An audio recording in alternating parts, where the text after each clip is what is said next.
우리가 읽은 이 본문의 말씀 사도행전 2장 37절에서부터 47절까지 이 말씀에 대한 제목은 교회의 근본 예수 그리스도, 예수 그리스도께서 우리의 교회, 우리가 매 주일마다 하나님의 성전에 나와서 예배를 드리죠. 눈에 보이는 이 교회, 그 교회, 우리 교회의 근본은 바로 예수 그리스도이시다라는 것을 우리가 말씀을 통해서 깨닫기를 원합니다. 오늘 우리가 읽은 본문의 말씀 37절에서부터 47절까지의 말씀을 우리가 본문의 말씀으로 삼았는데 37절에서부터 41절까지의 말씀을 집중적으로 그 말씀에 이제 중심을 두어서 말씀을 우리가 함께 상고하기를 원합니다.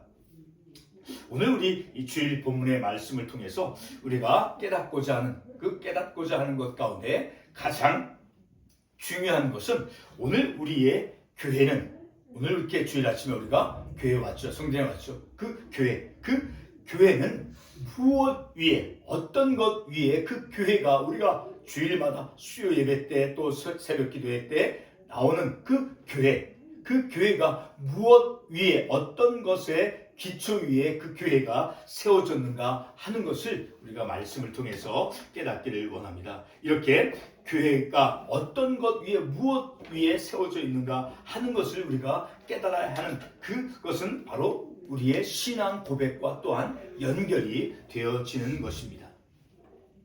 그래서 우리가 어떤 신앙 고백을 하는가 하는 것, 자, 내가 주님에 대해서 오늘도 우리가 본문 말씀 앞부분의 36절의 말씀에 보게 되면 이 예수를 하나님이, 세상 사람들이, 유대인들이, 이스라엘 백성들이 예수 그리스도를 십자가에 못 박게 해서 십자가에서 우리 주님께서 피 흘려 돌아가셨지만 하나님께서 그 십자가에 못 박힌 예수를 주와 그리스도가 되게 하셨다라고 하는 그 말씀과 같이 바로 예수 그리스도, 그 예수 그리스도는 나의 주님이시오, 내 인생의 삶의 주인이시며 내 삶의 지배자, 주님 되시고 그리고 나의 구원주 되신다라고 하는 그 예수 그리스도를 고백하는 그 고백 위에, 나의 신앙 고백 위에 우리의 교회가 세워져 있다는 것을 우리가 말씀을 통해서 깨달을 수 있는 것이죠. 자, 이렇게 바로 내가 행하는 그 신앙 고백이 무엇인가를 또한 우리에게 깨닫게 해 준다라는 거예요. 바로 내가 하는 그 신앙 고백은 바로 부활하신 예수 그리스도, 그 부활하신 예수 그리스도를 향한 내 믿음의 고백이기도 한 것이죠. 성도 여러분, 우리의 신앙 고백이 왜 중요합니까? 그 이유는 바로 저와 여러분이 고백하는 그 신앙은 바로 내 믿음의 실체요. 그리고 영적인 인격 그 자체가 되기 때문인 것입니다. 동시에 아주 더 중요한 것은 또한 우리가 우리 입술로 신앙을 고백하는 것은 바로 실제 믿음의 삶으로 이어지기 때문이다라는 거예요. 우리가 신앙 고백할 때 그 신앙 고백은 그냥 입술로만 행하는 그것으로 그치는 것이 아니라 우리의 믿음의 영적인 삶 속에 연결이 되어지기 때문이다라는 것입니다.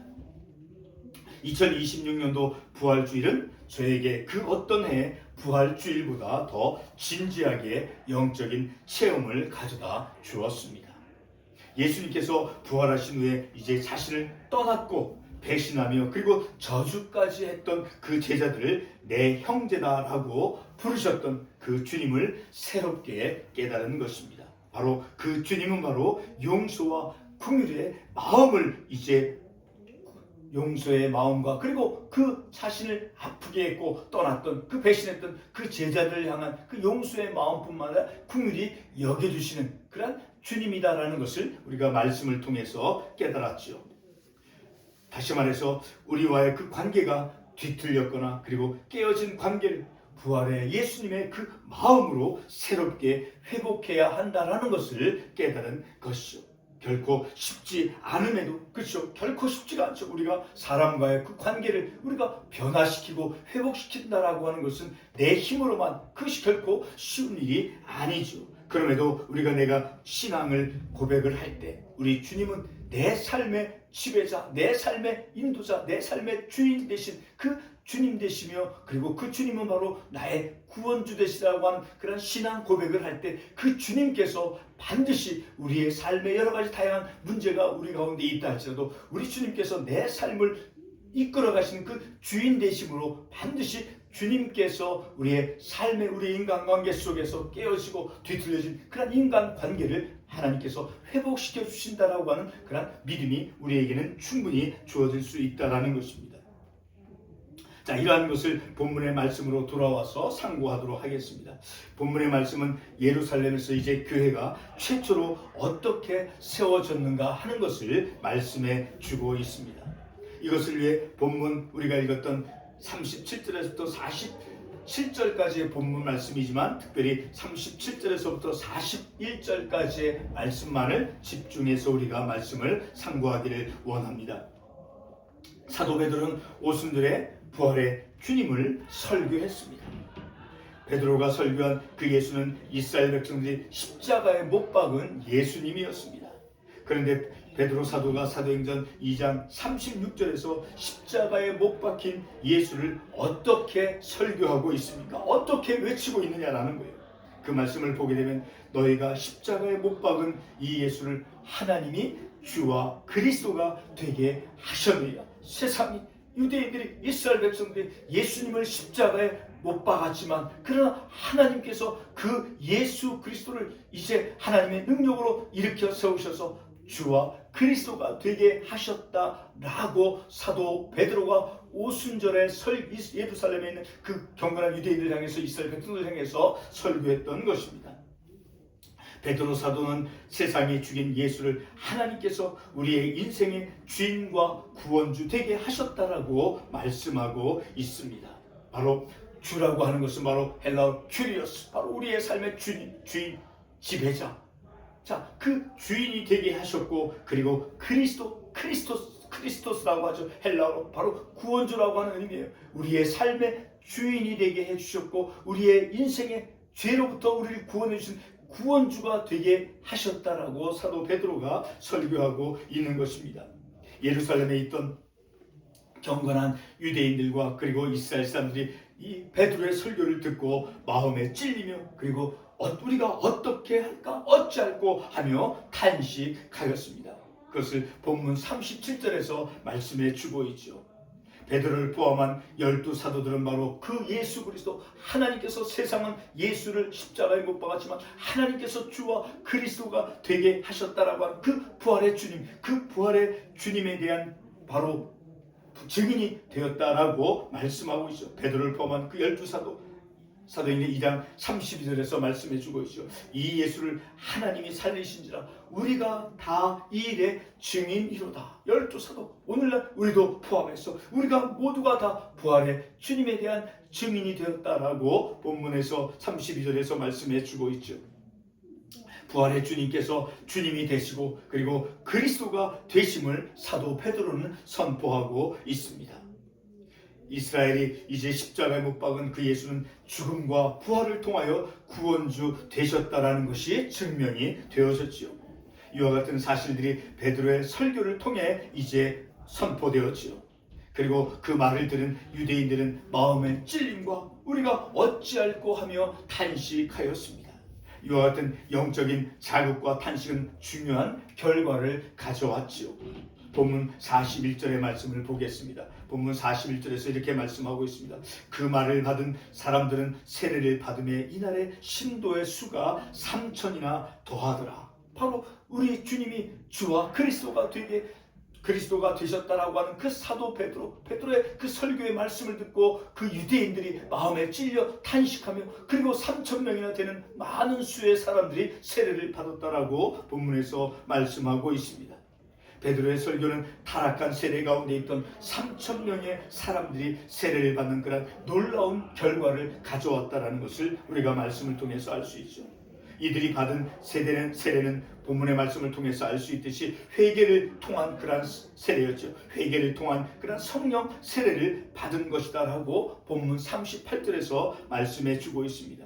그들은 회개하였고 그리고 죄사함을 받았습니다. 그리고 성령을 선물로 받는 세례를 받았다라고 본문에서 말씀해 주고 있습니다. 이러한 것에 대해서 고린도전서 12장 3절의 말씀을 통해서 볼 때 바로 그들은 성령 세례를 받았다라는 것을 우리는 그 구절의 말씀을 이해할 수 있습니다. 고린도전서 12장 3절은 이렇게 말씀합니다. 또 성령으로 아니하고는 누구든지 예수를 주시라 할 수 없느니라. 오직 성령에 의해서만 우리 예수님을 주님이다라고 말할 수 있다라는 것이죠. 자, 이 말씀을 본문 36절과 연결해서 생각하면 바로 사도행전 2장 36절에서 이제 사도 베드로가 부활의 주님을 무엇으로 말씀하고 있습니까? 바로 주와 그리스도라고 선언하고 있죠. 그리고 그들은 이제 주와 그리스도가 되신 예수의 이름으로 이제 세례를 받았다라고 본문 36절에서 말씀하고 있습니다. 그들에게 성령이 임함으로 곧 성령에 의해서 그들은 주와 그리스도 되신 예수 그리스도의 이름으로 성령 세례를 받았던 것입니다. 이와 같은 성령 세례를 받았다라는 것은 바로 그들이 예수를 주와 그리스도이심을, 예수님은 주님이 되시고 그리고 그리스도 되신다라는 것을 고백하였다라는 것을 우리에게 의미해 주는 것입니다. 바로 이와 같은 신앙의 고백을 통해서, 그런 신앙의 고백을 기초로 해서 예루살렘에서 교회가 시작이 되어졌다라는 것을 우리가 말씀을 통해서 알 수 있죠. 설교 처음 시작 부분에서 우리가 무엇을 제기하였습니까? 우리의 교회가 무엇에 세워졌느냐라는 것, 우리의 교회의 기초가 무엇이냐라고 하는 그 질문이었죠. 이와 동시에 교회와 관련된 우리의 신앙 고백이 무엇인가였습니다. 예루살렘 최초의 교회는 바로 이스라엘이 못 박은 그 예수를 하나님께서 주와 그리스도가 되게 하셨다라고 하는 사도 베드로의 그 선포에 의해 기초되었음을 우리가 본문의 말씀을 통해서 알 수 있게 되어지죠. 다시 말해서 세상에 십자가에 못 박은 그 예수는 바로 모든 인생의 주님이시며 지배자이시며 인도자이시며 그리고 구원주 되신다라고 하는 그런 고백 위에 교회가 세워졌다라는 것입니다. 그러므로 우리는 에베소서 1장 23절에 있는 말씀, 그 말씀 제가 말씀을 읽도록 하겠습니다. 교회는 그의 몸이라고 하는 에베소서 1장 23절의 말씀, 그 말씀의 뜻을 우리가 또한 이해할 수 있는 것이죠. 우리의 교회는 부활의 예수님께서 주인이 되시며 그리고 그의 몸된 교회 안에 있는 우리를 이제 죄와 질병과 인간의 비참함 속에서 구원해 가신 구원주이시다라는 것을 우리가 다시 한번 깨닫는 것입니다.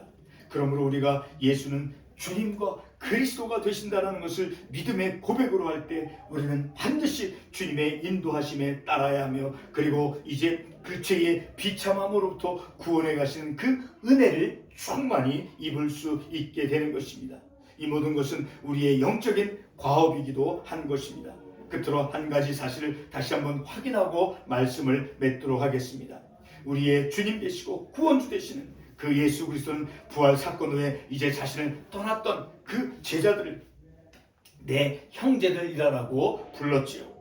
그러면 죄의 그 비참함의 영향 아래에 있는 우리에게 자, 누구가 주인 되시며 그리고 누구가 구원주 되십니까? 바로 예수 그리스도께서 우리의 인생의 주인 되시며 우리의 죄의 그 고통으로부터 구원해 주시는 분이시다라는 거예요. 우리를 죄 가운데서 구원해 주시는, 그 죄로 말미암아 그 비참함 속에 있는 그 우리를 구원해 주시는 구원주 되시고 우리의 삶을 이끌어 가신, 우리의 삶의 지배자가 되신 주님이시고 구원자 되시는 분이 바로 예수 그리스도이시다라는 것입니다. 바로 그런 신앙의 고백 위에 세워진 것이 바로 우리의 교회 근본 기초가 되어지고 또한 우리의 신앙의 고백인 것입니다.